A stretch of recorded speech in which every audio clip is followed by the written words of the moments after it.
Hello, good evening, नमस्कार। कैसे हैं आप सभी लोग? मैं बबीता त्यागी, आईसीएस कोचिंग सेंटर के इस ऑफिशियल यूट्यूब चैनल पर आप सभी का स्वागत है।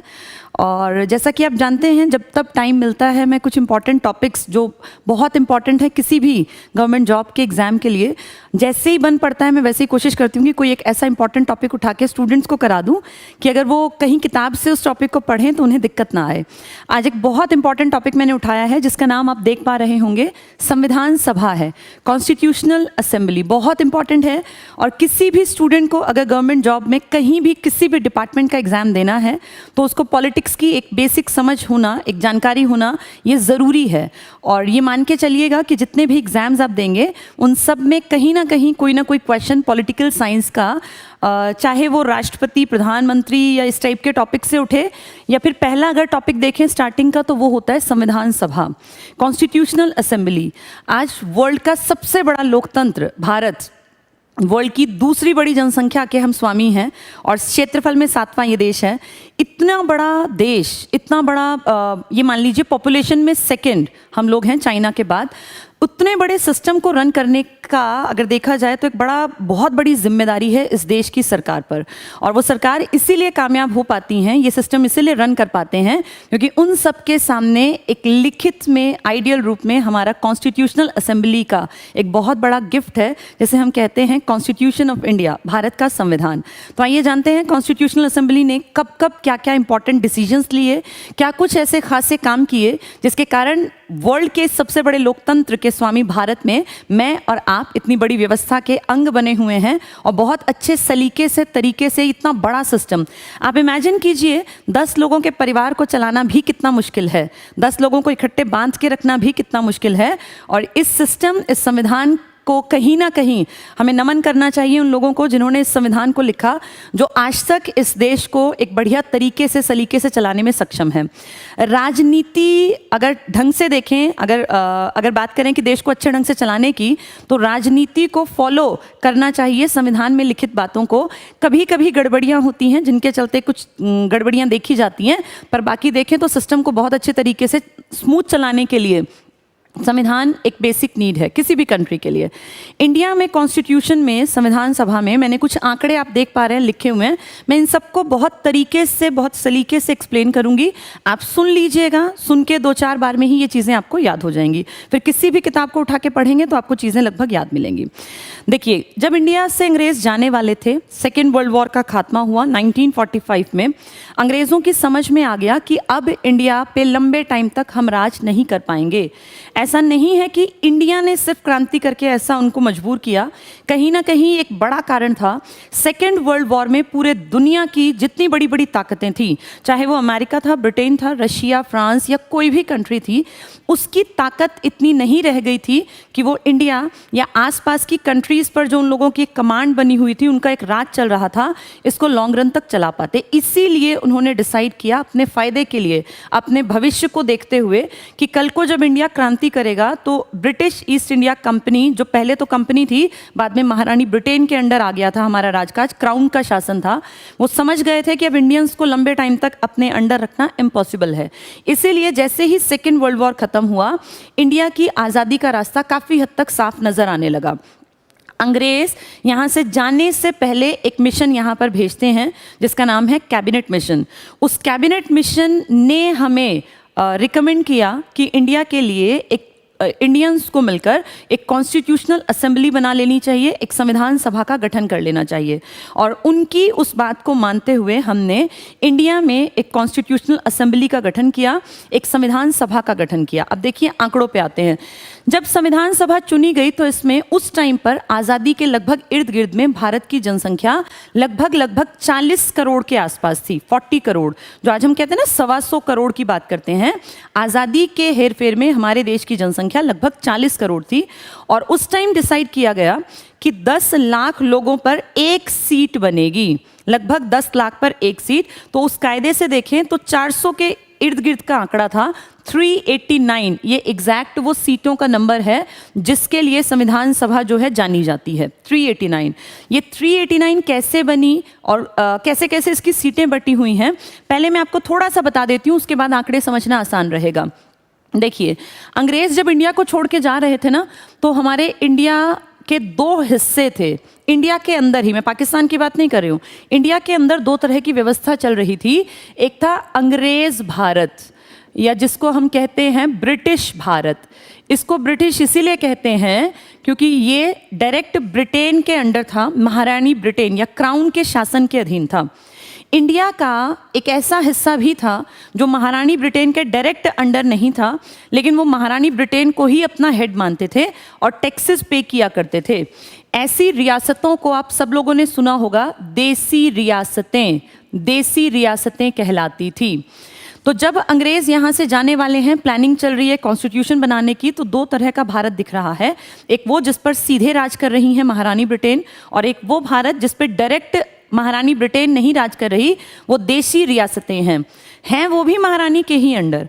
तो उनके जाने से पहले जब ये संविधान सभा बन रही थी, तो इसमें एक तो अंग्रेज भारत वाले रिप्रेजेंटेटिव आने थे, हैं हमारे इंडियंस, और एक देशी रियासतों वाले। तो जो मैंने यहाँ डाटा लिखा है ना, देखिए 292 + 4 और 93 मेंशन किया। इसको थोड़ी देर के लिए भूल जाते हैं। 292 और 93, दो ही तो आगे लगाना है, 92 और 93। 292 वो लोग हैं, वो मेंबर्स हैं जो ब्रिटिश भारत से हमारे इंडिया की कॉन्स्टिट्यूशनल असेंबली के मेंबर बनेंगे। इससे आप आइडिया लगा सकते हैं कि ब्रिटिश भारत बड़ा रहा था बजाय देशी रियासतों के। पर कम वो भी नहीं है, 93 मेंबर्स का चुनाव हुआ। ये जो 93 है ना, अच्छा, इनका चुनाव नहीं करना पड़ा, इनका मनोनयन हो गया एक तरह से। भाई देशी रियासतों ने जिसको चाहा उसको अपना रिप्रेजेंटेटिव बना के भेज दिया। 10 लाख की जनसंख्या पे एक ही तो भेजना था। जबकि ये जो मेंबर हैं, जो ब्रिटिश भारत के हैं, इनका निर्वाचन हुआ था। तो दो तरह के मेंबर्स आए, एक निर्वाचित और एक मनोनीत। अगर एग्जाम में आता है संविधान सभा कैसे निर्मित हुई, कि केवल निर्वाचित, केवल मनोनीत या निर्वाचित और मनोनीत, तो आपको टिक करके आना है कि संविधान सभा के मेंबर्स दोनों तरह के हैं। ब्रिटिश भारत में चुन के आए थे और देशी रियासतों ने अपने हिसाब से अपनी मर्जी से भेज दिए थे। ये 292 के पास मैंने +4 भी लिखा था। क्यों लिखा था ये जान लीजिए। जैसे आज हम इंडिया की बात करते हैं, हम कहते हैं भारत में 29 राज्य हैं और 7 यूनियन टेरिटरीज हैं। या आप मॉडर्न, अगर मैं किताबों की बात करूं तो मेंशन करते हैं 29 स्टेट्स +6 यूटी +1 एनसीआर। वो कभी बाद में बात करेंगे कि प्लस एनसीआर क्यों किया गया है। आज मुद्दे की बात है इसके बारे में बात करना। जैसे आज की डेट में यूनियन टेरिटरीज हैं, केंद्र शासित प्रदेश हैं, ऐसे अंग्रेजों के टाइम में चीफ कमिश्नरी क्षेत्र हुआ करते थे। दोबारा सुन लीजिए, चीफ कमिश्नरी क्षेत्र। जैसे आज यूटी हैं 7, ऐसे तब 4 थे। एग्जाम में आ सकता है ये 4 कौन से हैं। बहुत आसान है, कुछ नहीं है, आप एक फॉर्मूला सुन लीजिए, ये आपको याद हो जाएंगे।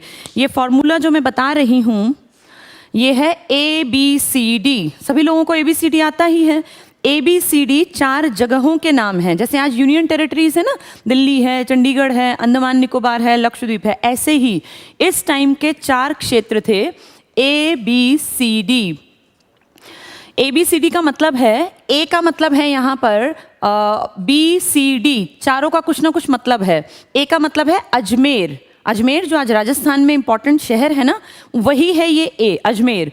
बी का मतलब है आज के पाकिस्तान का बलूचिस्तान, जो बहुत ज़्यादा रिच है मिनरल्स के पॉइंट ऑफ व्यू से। जैसे इंडिया का झारखंड, बिहार का इलाका है, उड़ीसा का, जहाँ बहुत सारे मिनरल्स मिलते हैं, ऐसे ही पाकिस्तान का एक प्रांत है जिसका नाम है बलूचिस्तान। वहाँ भी वो बहुत रिच है मिनरल्स में। तो उस टाइम क्योंकि पाकिस्तान हमारा ही हिस्सा था, अभी आज़ादी तो मिली नहीं ना, उससे पुरानी बात कर रही हूँ। तो ए से अजमेर, बी से बलूचिस्तान, सी का मतलब है कुर्ग। कुर्ग आज के कर्नाटक में है, कुर्ग।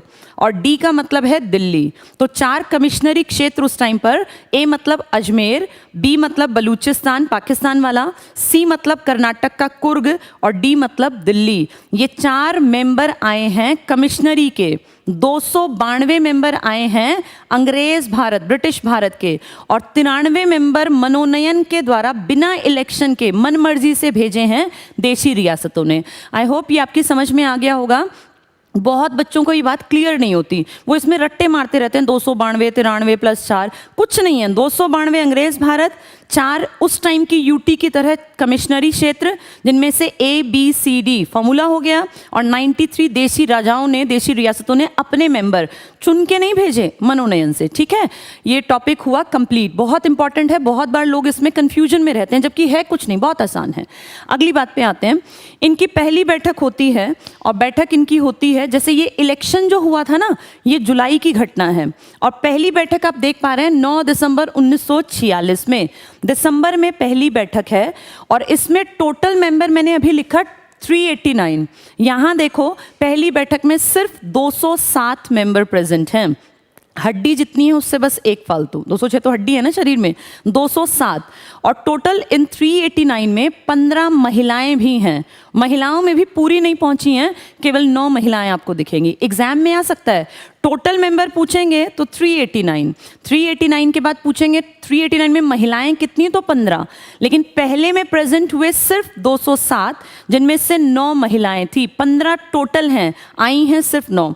ये इतने कम क्यों आए, 207 क्यों आए? 389, लगभग 400 लोगों में से आधे ही लोग आए। आधे इसीलिए नहीं आए क्योंकि 2 तरह के लोगों ने यहाँ आना मुनासिब नहीं समझा। एक तो मुस्लिम लीग, जिसको लग रहा था कि हमारा भविष्य जब इंडिया के साथ नहीं है तो हम इसमें क्यों जाएं, उन्होंने इसका बायकॉट किया। 73 मेंबर्स थे ML मुस्लिम लीग के, 73 मेंबर्स पहली बैठक में नहीं आए, मुस्लिम लीग नहीं आई। दूसरी चीज़, जो हमारे ये 93 देसी रियासत थे ना अपने इंडियन, वो राजा महाराजा टाइप के लोग, उनके मन में असमंजस था, वो डिलेमा में थे कि क्या हम इंडिया के साथ रहेंगे या हम अपना प्रॉपर अलग से राजपाट चलाएंगे। वो कंफर्म नहीं थे कि हमें इंडिया का हिस्सा बनना है या अपनी देशी रियासतों को हम कामयाब, जैसे चल रहा है इसी तरह से और बढ़िया तरीके से चलाएंगे। इस असमंजस की स्थिति के कारण वो लोग भी नहीं आए। तो 2 बड़ी चीज़ें नहीं, 2 बड़ी जो ऑर्गेनाइजेशन है वो नहीं आई। कौन कौन? एक मुस्लिम लीग 73 लोग, और एक देशी रियासतें जो डिलेमा में हैं कि पता नहीं हम इस संविधान का हिस्सा बने या ना बने। तो पहली बैठक में सिर्फ 207 मेंबर प्रेजेंट हैं, जिनमें से 9 महिलाएं हैं, बाकी सब एब्सेंट हैं। ये डेट है 9 दिसंबर 1946। इस बैठक में जैसे 207 आदमी प्रेजेंट हैं, तो कहा कि भाई एक को अध्यक्ष बना लो, जैसे क्लास का मॉनिटर होता है जो सबको माइंड करता है। तो यहाँ पे बिना इलेक्शन के, ध्यान दीजिएगा, बिना इलेक्शन के सबसे उम्रदराज व्यक्ति यहाँ प्रेजेंट थे, जो पहली बैठक में प्रेजेंट थे, डॉक्टर सच्चिदानंद सिन्हा। आप लोगों ने नाम सुना होगा। कार्यवाहक देश की संविधान सभा के अध्यक्ष बने थे, स्थायी नहीं, सिर्फ कार्यवाहक बने थे। 2-4 दिन काम संभाल लें, प्रोसेस चल पड़े, फिर परमानेंट बना लेंगे। तो कार्यवाहक अगर एग्जाम में आता है या पूछें कि पहला संविधान सभा का अध्यक्ष कौन बना, तो आप टिक कीजिएगा डॉक्टर सच्चिदानंद सिन्हा। इनका इलेक्शन नहीं हुआ, इनको वैसे ही बना दिया गया है क्योंकि ये सबसे ज़्यादा उम्र दराज हैं। बाद में इनकी तबीयत खराब हो गई थी, हॉस्पिटलाइज्ड भी हो गए थे। ठीक है, ये पहली चीज़ हुई। दूसरा देखो, 11 दिसंबर को दूसरा जब ये इंपॉर्टेंट बैठक हुई, तो इसमें डॉक्टर राजेंद्र प्रसाद को स्थायी अध्यक्ष बनाया गया। पहले बनाए थे डॉक्टर सच्चिदानंद सिन्हा, इलेक्शन नहीं हुआ था क्योंकि बुजुर्ग हैं इसलिए बना दिए। ये इलेक्टेड हैं, इनको निर्वाचित किया गया कि भाई ये इस लायक है कि इस देश की संविधान सभा के अध्यक्ष बनेंगे। तो हमारे लिए प्राउड की बात है कि ये 1946 से लेकर और फिर 1950 में देश के राष्ट्रपति बने। पहले इलेक्शन नहीं हुआ था, 52 में जाके 1952 में इलेक्टेड प्रेसिडेंट बने, और फिर 62 तक इन्होंने देश में राष्ट्रपति के रूप में काम किया। तो 11 दिसंबर से लगातार देश की सबसे बड़ी हस्ती के रूप में डॉक्टर राजेंद्र प्रसाद, जो बिहार गांधी भी कहलाते हैं क्योंकि गांधी जी की फिलॉसफी से ये प्रभावित थे। और महात्मा गांधी जी ने जब इंडिया में चंपारण आंदोलन की शुरुआत की थी, सत्याग्रह की, तो वहाँ ये भी प्रेजेंट थे, डॉक्टर राजेंद्र प्रसाद। चलिए आगे बढ़ते हैं। 13 दिसंबर 46 को कॉन्स्टिट्यूशनल असेंबली ने उद्देश्य प्रस्ताव पेश किया, एक आदमी ने, जो इस देश के बाद में PM बने थे और जिनके नाम रिकॉर्ड है इस देश में सबसे ज़्यादा बार लाल किले से तिरंगा फहराने का। आप समझ गए होंगे, हम बात कर रहे हैं पंडित जवाहरलाल नेहरू जी की। उन्होंने पेश किया उद्देश्य प्रस्ताव। मैंने ब्रैकेट में लिखा है प्रस्तावना का आधार।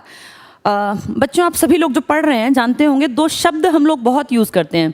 एक शब्द है ऑब्जेक्टिव और एक है एम या गोल।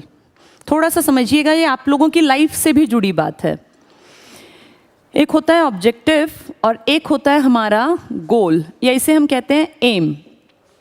ये दो बहुत अलग बातें हैं बच्चों, और ये बहुत लाइफ के बहुत बड़े पड़ाव पे जाके समझ में आता है कि जिसको हम लाइफ का एम समझ रहे थे वो एम नहीं था, वो ऑब्जेक्टिव था। ऑब्जेक्टिव हेल्प करते हैं धीरे धीरे धीरे इंसान की ग्रोथ में, और ऑब्जेक्टिव्स बनाने से ही एम को अचीव कर पाते हैं। इसको एक एग्जाम्पल से अगर आप समझें, आप सबसे नीचे फर्श पर खड़े हैं, सबसे नीचे की ज़मीन पर, और आपको 5 मंजिला इमारत पर चढ़ना है, तो आपको 100% पहले पहली इमारत, फिर दूसरी, फिर तीसरी, फिर चौथी, फिर 5वीं पे जाना है। ऐसा नहीं है कि आप छलांग लगाएंगे और 5वीं पे पहुंचेंगे। 5वीं पर जाने से मैं एग्जाम्पल दे रही हूँ गोल का, और जो आप पहली, दूसरी, तीसरी पर गए ये आपके ऑब्जेक्टिव से। लाइफ भी ऐसी ही है बच्चों, अपनी ज़िंदगी का एम हमेशा ऊंचा रखना, लेकिन उस ऊंचाई को पाने के लिए अपनी ज़िंदगी में छोटे छोटे ऑब्जेक्टिव्स बनाना। अब जो लोग मुझसे जुड़े हुए हैं, ICS से जुड़े हुए हैं, वो सब लोग स्टूडेंट्स हैं, और उन सबका 100% टारगेट है गवर्नमेंट जॉब। गवर्नमेंट जॉब एकदम से नहीं मिलेगी, आपको सबसे पहले छोटी चीज़ों के लिए जितने फॉर्म्स निकलते हैं सारे भरने चाहिए। जब आप एक एग्ज़ाम क्लियर करेंगे ना, तो आपका अपने आप में कॉन्फिडेंस लेवल बढ़ेगा। आप अपने आप में फील करेंगे कि हाँ मैं कर सकता हूँ, या मैं इस लायक हूँ कि मैं ये एग्ज़ाम पास कर जाऊँगा या कर जाऊँगी। फिर उससे ऊपर का एग्ज़ाम, फिर उससे ऊपर का, धीरे धीरे करके आप देखेंगे कि आपके अंदर काबिलियत बढ़ती जाएगी। 1-1.5 साल लगेगा, लेकिन आप काबिल बन जाएंगे इस लायक कि जो ज़िंदगी में आपने गोल बनाया है, एम बनाया है, वो आप अचीव कर पाएंगे। हाँ, बहुत सारे लोग आपको गलत सलाह दे सकते हैं, वो कहेंगे हमेशा ऊंचा सोचो। बच्चों ठीक है, ऊंचा सोचना चाहिए, नो डाउट, लेकिन पहले कहीं पे एक अपना स्टैंड बना लेना। मैं पर्सनली ये सबको बताना चाहती हूँ, जितने भी स्टूडेंट हमसे जुड़े हैं, जो लोग भी एवरेज परिवार के हैं, मध्यम वर्गीय, निम्न मध्यम वर्गीय हैं, उनकी पहली ज़रूरत है नौकरी, पहली ज़रूरत है हम गवर्नमेंट जॉब में पहुँचें। मैंने खुद इस चीज़ को अप्लाई किया और अपनी लाइफ में देखा कि सबसे पहली ज़रूरत होती है इंसान का इंडिपेंडेंट बनना।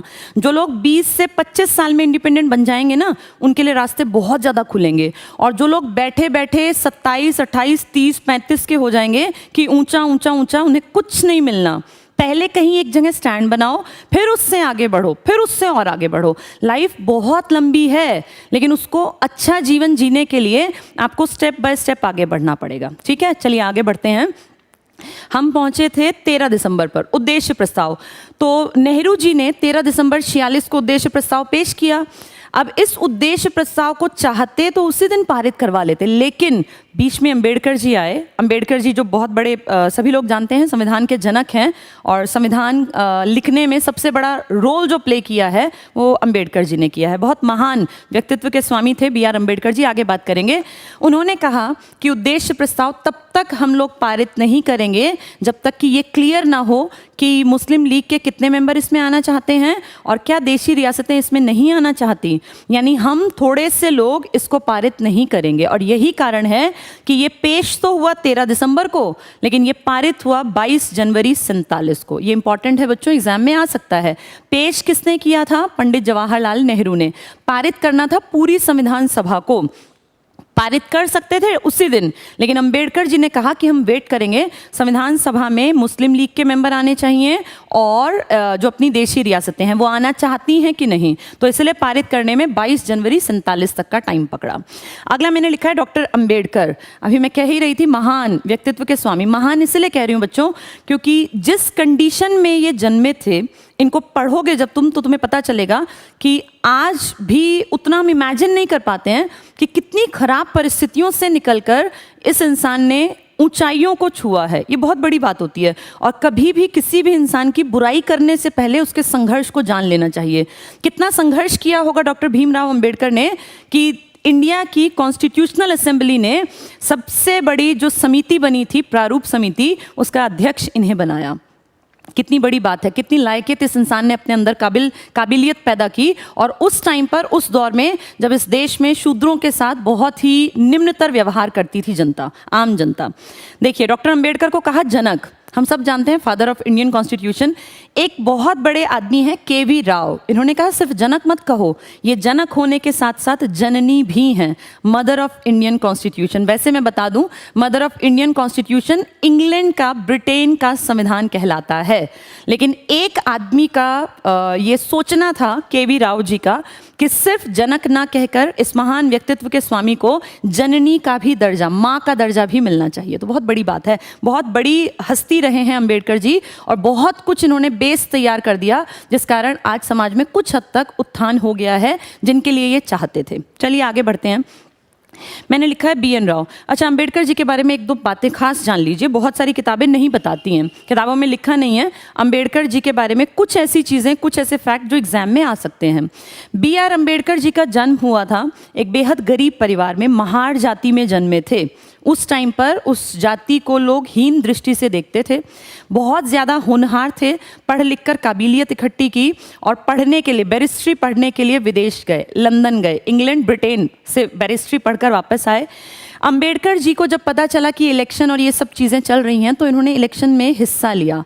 बम्बई की सीट से ये इलेक्शन में खड़े हुए, लेकिन बेहद दुख की बात है कि उस इलेक्शन में ये हार गए। कितनी अजीब बात है, जिसको हम निर्माता बता रहे हैं, जिसको हम जनक और जननी के.वी. राव जी कह रहे हैं, वो जब इलेक्शन में सीट से खड़े हुए, मुंबई की सीट से, बम्बई की सीट से, तो हार गए। अब ये हार तो गए, लेकिन इनके मन में था कि नहीं, मुझे संविधान सभा का मेंबर बनना है। बम्बई की सीट से हारे, कोई दिक्कत नहीं, इन्होंने दूसरी सीट से इलेक्शन में खड़े होने का प्लान बनाया और वो सीट थी उस टाइम पर इंडिया की, लेकिन आज़ादी के बाद वो हिस्सा बांग्लादेश के पास था। मुस्लिम लीग ने इनकी मदद करी। देखो कितनी बड़ी बात है बच्चों, अंबेडकर जी की मदद कांग्रेस नहीं कर रही, मुस्लिम लीग की सहायता से ये जीत कर आते हैं बंगाल की सीट से। आज जो हमारा पश्चिम बंगाल है ना, तब ये पूर्वी बंगाल का एक अलग हिस्सा था। पूर्वी बंगाल आज बांग्लादेश है। वहां की सीट से डॉक्टर अंबेडकर जीत के आए मुस्लिम लीग की मदद से, कांग्रेस ने नहीं हेल्प की। अच्छा, जीत तो आए, देश की आज़ादी हुई 15 अगस्त 47 को। इंडिया के दो हिस्से पाकिस्तान ने ले लिए, एक तो आज का पाकिस्तान और एक आज का बांग्लादेश। तो जिस सीट से ये जीत कर आए थे वो बांग्लादेश में चली गई। अब सीट गई तो फिर प्रतिनिधित्व भी गया, यानी बी आर अंबेडकर संविधान सभा के सदस्य नहीं रहे आज़ादी के तुरंत साथ ही। इतना बड़ा आदमी, इतने सारे काम तुम देख रहे हो, इसका मैंने नाम लिया इतने बड़े आदमी का, अब ये अगर मेंबर नहीं है तो ये कहीं ना कहीं तो प्रॉब्लम है। एक बहुत महान हस्ती थी इस देश में, B N Rao. B N Rao, Benegal Narasimha Rao इनका पूरा नाम था, बहुत महान आदमी है। उस टाइम में इंडियन सिविल सर्विसेज में ये थे और इन्होंने, ये मेंबर नहीं है, देखो मैंने बी एन राव लिखा है, कितनी बड़ी बात है, संविधान सभा के सदस्य नहीं है, लेकिन संविधान के लिए बहुत ज़्यादा काम किया, एक बेस का काम किया है बी एन राव जी ने। और इनकी जो ये इंटेलिजेंस है, इससे आइडिया लगा लो कि ये इंटरनेशनल कोर्ट ऑफ जस्टिस, आप जानते होंगे वर्ल्ड में सबसे बड़ी संस्थाओं में आईसीजे यूएनओ के अंडर काम करने वाली एक ऑर्गेनाइजेशन का अंग है, वहाँ पहुँचे थे ये। तो इनकी काबिलियत इससे जज कर लीजिए कि कितने काबिल थे कि एक इंडियन उस टाइम में आईसीजे का मेंबर बना, इंटरनेशनल कोर्ट ऑफ जस्टिस, जहाँ पूरी दुनिया के सिर्फ 15 जजेस बैठ सकते हैं, उनमें से एक हमारे देश के बी एन राव थे। ये देश ऐसे ही महान नहीं है, यहाँ बेहद बेहतरीन पर्सनालिटी के लोगों ने जन्म लिया है और बहुत लकी हैं हम। देखो कैसे कैसे लोग काम कर रहे हैं इस इंडियन कॉन्स्टिट्यूशन के लिए। तो बी एन राव जी ने क्या कहा, जब अंबेडकर जी की सीट चली गई तो बी एन राव जी ने राजेंद्र प्रसाद को कहा, डॉक्टर राजेंद्र प्रसाद जो संविधान सभा के स्थायी अध्यक्ष हैं, बी एन राव जो मेंबर नहीं है लेकिन काम कर रहे हैं निःशुल्क बिना पैसे लिए, इन्होंने डॉक्टर राजेंद्र प्रसाद को कहा कि ये तो ठीक नहीं हुआ और अंबेडकर का संविधान सभा का मेंबर बनना बेहद ज़रूरी है, वरना संविधान की कीमत घट जाएगी, संविधान की इंपॉर्टेंस रहेगी ही नहीं। तब डॉक्टर राजेंद्र प्रसाद ने बम्बई, जहाँ से ये पहले खड़े हुए थे ना, हार गए थे, वहाँ पे हेड थे बीजी खेर, बाल गंगाधर खेर, ये बहुत बड़ा नाम है और ये वो आदमी हैं जिन्होंने हमारी भाषा आयोग की अध्यक्षता की है 1955 में। हिंदी भाषा आयोग आया था एक, उसके अध्यक्ष थे ये। आज़ादी से पहले ये बम्बई के प्रधानमंत्री थे। तब प्रधानमंत्री मतलब था एक एरिया का हेड, एक प्रांत का हेड। तो देखो क्या हुआ, बी एन राव ने जब देखा कि सीट चली गई अंबेडकर जी की, तो बी एन राव जो सदस्य भी नहीं है, फ्री में सेवाएं दे रहे हैं, ये कहते हैं डॉक्टर राजेंद्र प्रसाद को कि कुछ भी करके उनको मेंबर बनवाओ। डॉक्टर राजेंद्र प्रसाद बम्बई की सीट पे जो बैठे हुए हैं बीजी खेर, इन्हें कहते हैं, जो प्रधानमंत्री हैं वहाँ, कि आप बम्बई से सीट खाली करवाओ और अंबेडकर जी का आना बेहद ज़रूरी है। तो बीजी खेर, बाल गंगाधर खेर, एक जीते हुए आदमी को, निर्वाचित मेंबर को, जिनका नाम है एम आर जयकर, इनका इस्तीफा लेते हैं, ये जीते हुए हैं, ये इस्तीफा देते हैं और इनकी सीट खाली होने पर अंबेडकर जी इनकी सीट पर आ जाते हैं। कितनी कॉम्प्लेक्स सी कहानी है ना, सुन के हो सकता है बहुतों की समझ में ना आई हो। एक बार छोटा सा दोबारा बता देती हूँ। अंबेडकर जी देश की आज़ादी से पहले खड़े हुए बंबई की सीट से, हारे लेकिन पीछे नहीं हटे। दूसरी सीट से खड़े हुए जो आज बांग्लादेश का हिस्सा है, उस सीट से खड़े होकर जीत गए, मुस्लिम लीग की मदद से बन गए मेंबर, काम करने लगे, इंपॉर्टेंट काम करने लगे, तभी देश की आज़ादी और साथ ही बंटवारा होते ही उनकी सीट चली गई बांग्लादेश में। तो जो सदस्यता थी वो खत्म हो गई। अब सदस्यता खत्म होने का महसूस किया कमी कहीं ना कहीं BN राव जी ने, जो उस टाइम में सिविल सर्विसेज में थे और ICJ में बनने वाले इंडियन हैं, निःशुल्क सेवाएं दे रहे हैं, कोई पैसा नहीं ले रहे, कोई चार्ज नहीं ले रहे। इन्होंने डॉक्टर राजेंद्र प्रसाद को कहा, क्योंकि वो संविधान सभा के परमानेंट मेंबर हैं, मेंबर क्या अध्यक्ष हैं, और उन्होंने कहा बंबई को देखने वाले BG खेर जी को, और BG खेर जी ने इस्तीफा लिया किससे, ये जयकर जी से, MR जयकर। आई होप अब समझ में आ गया होगा। थोड़ी सी कहानी कॉम्प्लेक्स है, कोई नहीं, एक दो बार सुनोगे सब क्लियर होगा, ठीक है। तो अब डॉक्टर राजेंद्र प्रसाद पहले कहाँ से सीट पे लड़े, बंबई, हारे, जीत के आए बंगाल की सीट से, लेकिन वो सीट चली गई, तो वापस कहाँ की सीट पे आए, फिर बंबई की सीट पे। एग्जाम में क्वेश्चन आए कि अंबेडकर जी कहाँ से चुनकर आए थे, तो बंबई आंसर नहीं आएगा, उस कंडीशन में आंसर आएगा कलकत्ता। लेकिन एग्जाम में क्वेश्चन आए आज़ादी के बाद अंबेडकर जी ने कहाँ की सीट से, तो आज़ादी के बाद बंबई की सीट से, ठीक है। चलिए आगे बढ़ते हैं। प्रारूप समिति लिखा हुआ है, अब ध्यान दीजिएगा। प्रारूप समिति को ही कहते हैं पांडुलेखन समिति, और इसी को इंग्लिश में कहते हैं drafting committee. BR Ambedkar ji drafting committee के चेयरमैन हैं, मुखिया हैं, अध्यक्ष हैं, लेकिन ध्यान से सुनना, प्रारूप तैयार किया है BN राव ने। अजीब है ना, जो आदमी सदस्य नहीं है, जो फ्री में सेवाएं दे रहा है, उस आदमी ने खाका तैयार किया, एक तरह से ब्लूप्रिंट तैयार किया, प्रारूप तैयार किया, लेकिन उनका नाम नहीं है, क्योंकि नाम आता है समिति का। समिति का अध्यक्ष कौन थे, अंबेडकर। मैंने दोनों नाम इसलिए लिखे हैं, एग्जाम में अगर क्वेश्चन आता है कि भारतीय संविधान का प्रारूप किसने तैयार किया, 99.9% लोग टिक कराएंगे अंबेडकर जी। नहीं, ये गलत है।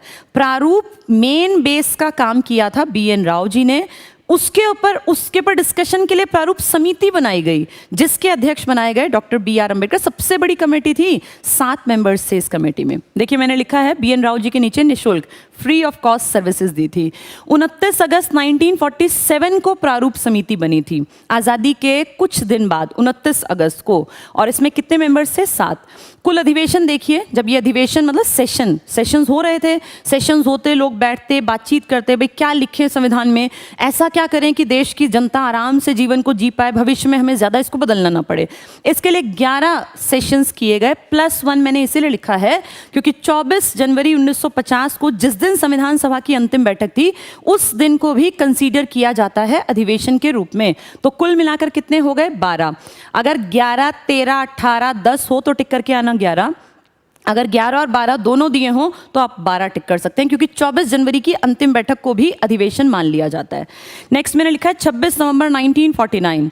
इस दिन संविधान लिखकर फाइनली तैयार हुआ। 2 साल 11 महीने 18 दिन की कड़ी मशक्कत के बाद भारत के इन बेहतरीन लोगों ने सोच समझकर, बहुत ज़्यादा प्लानिंग के साथ काम करते हुए 26 नवंबर 1949 को ये लिखकर तैयार हुआ, और इस दिन संविधान सभा में प्रेजेंट 284 लोगों ने इस पर अपने साइन किए। कहते हैं प्रेजेंट और भी थे, लेकिन सबने साइन नहीं किए, कुछ लोगों ने अपने आप इस चीज़ को अवॉइड किया। सिग्नेचर पूछेंगे अगर तो 284 हस्ताक्षर थे। और यहाँ पर जो ये 26 नवंबर था ना, इस दिन 16 आर्टिकल्स को हमने फॉलो किया। 16 मैं क्यों कह रही हूँ जान लो, बहुत सारी किताबें 15 कह देती हैं, 15 ही हैं, और इसमें मेनली आर्टिकल्स हैं हमारी नागरिकता से जुड़े हुए, राष्ट्रपति से जुड़ा हुआ, अंतरिम राष्ट्रपति से जुड़ा, और चुनाव आयोग के बारे में आर्टिकल 3 to 4 आप जानते भी होंगे उसके बारे में। ये 15 तो अलग अलग हैं, +1 जो मैंने लिखा है 394। कभी क्लास में बताऊंगी कितने भाग, कितनी अनुसूचियां शायद मैंने करा भी दी हैं। भाग और ये शेड्यूल्स वगैरह के अलावा बहुत सारी चीज़ें मैं पढ़ाऊंगी, तब बताऊंगी कि टोटल अनुच्छेद थे 395। लास्ट अनुच्छेद था आज की डेट में कहें तो 475 हो गए हैं। 395 लास्ट अनुच्छेद से एक पहले लिखा हुआ है, और इसमें क्या लिखा है, इसमें ये लिखा है कि ये डिजिट जो 15 है ना, ये 15, इन सब की नंबरिंग दी गई है इसमें। तो हम इसलिए कह देते हैं कि कुल मिलाकर 16, वैसे 15 ही हैं, 16वें में लिखा है कौन कौन से 15, ठीक है। ये हमने लागू कर दिए 26 नवंबर 1949 को। 284 हस्ताक्षर हुए। अब संविधान बहुत सारे लोगों के मिलके सहयोग से बनाया गया, सबने काम किया, लगभग 300 लोग लगातार कड़ी मशक्कत करके इस संविधान को तैयार करते हैं।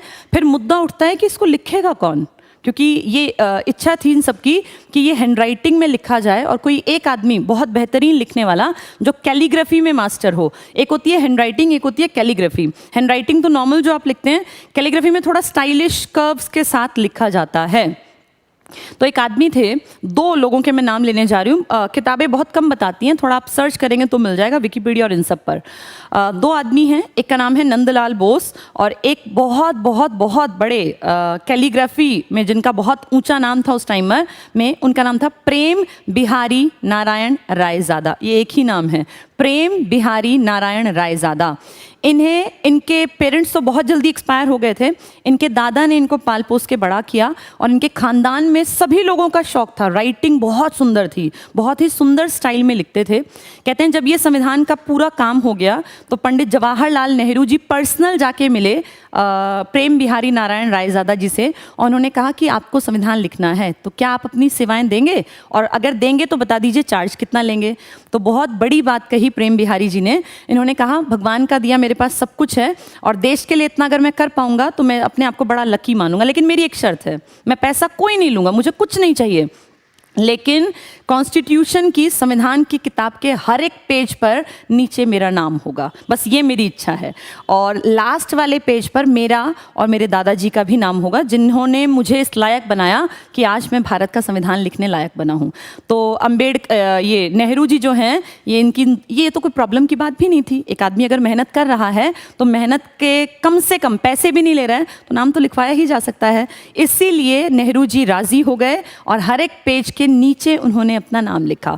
हर एक पेज को बहुत सुंदर तरीके से इटैलिक स्टाइल में लिखकर उभारा गया।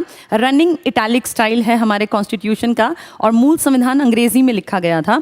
हर एक पेज की चारों तरफ से, जैसे मैं एक एग्जांपल अगर दूं, मान लीजिए ये पेज है, आप यहां देख पाएंगे, ये मान लीजिए पेज है, बहुत छोटा बना रही हूं ताकि आप लोग बस समझ जाएं। इस पेज की डिजाइनिंग चारों तरफ ऐसे बॉर्डर टाइप बना दिया, बीच में तो लिखा हुआ है पैराग्राफ, आर्टिकल्स वगैरह, और चारों तरफ बहुत सुंदर साज सज्जा की गई है, बहुत सुंदर बेल पत्तियां टाइप की। वो देखने में बेल पत्तियां टाइप लगती हैं, लेकिन कहते हैं कि इंडिया की आज़ादी की पूरी घटनाओं को उसमें उकेर दिया है एक बहुत बड़े आर्टिस्ट ने, जिनका नाम है नंदलाल बोस। तो दोनों महान आदमी हैं ये, नंदलाल बोस और इनके स्टूडेंट्स ने ड्राइंग आर्टिस्ट के रूप में काम किया। चारों तरफ से प्रिंट बहुत सुंदर इन्होंने सजाया, हर पन्ने को, हर पेज को, और राइटिंग से उसको और खूबसूरत बनाया प्रेम बिहारी नारायण रायजादा ने। दोनों के नाम बहुत कम लोग जानते हैं, पर मुझे लगता है कि हर इंडियन को पता हो कि इस भारत के संविधान को लिखने में और उस किताब को बहुत सुंदर खूबसूरत बनाने में इन दोनों लोगों का कितना बड़ा रोल है।